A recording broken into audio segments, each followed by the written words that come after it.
ঘরে যাইয়া ওই বেপর্দা নারী সুন্দরী রূপসী যুবকের দেখে, যুবক নামাজের মধ্যে দাঁড়ানো,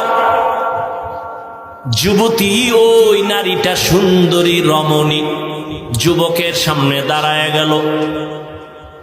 যত অপকৌশল পড়ার দরকার সব কৌশল করিয়াও দেখে যুবকের নজরটা ওই যুবতীর দিকে একবারও যায় না। সর্বশেষ ওই মহিলা ব্যর্থ হইয়া নিচে চলে আসলো। আর মায়ে কইছিল, জেনাকারিনী নারীর চেহারা না দেখায় মরণ দিও না। এই মহিলা কি করছে?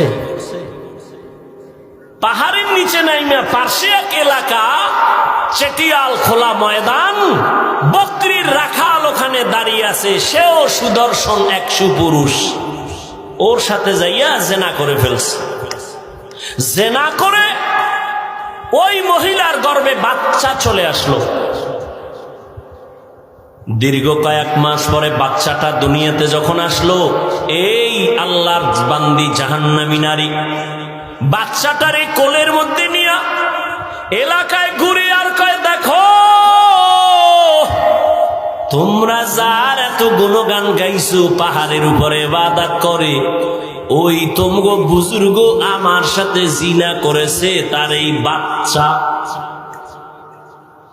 ঘটনা বুঝছেননি? বাচ্চা কার? কার? মহিলা কয় কার?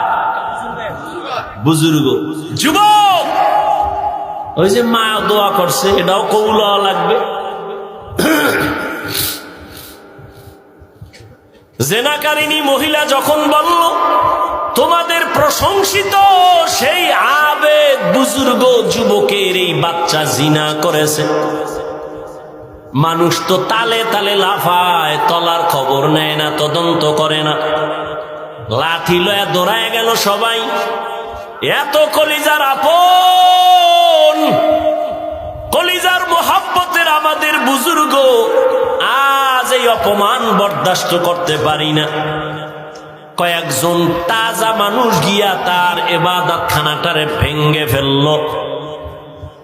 হঠাৎ একজন গিয়া বুজুর্গ যুবকের গায়ে যখন একটু টাচ করলো, যুবক বলে, আমি আল্লাহর গোলাম, আমার গায়ে টাচ করছো কেন বলো, তারপরে টাচ করো, আগে বলো কেন। বলে, আপনি নাকি জিনা করেছেন।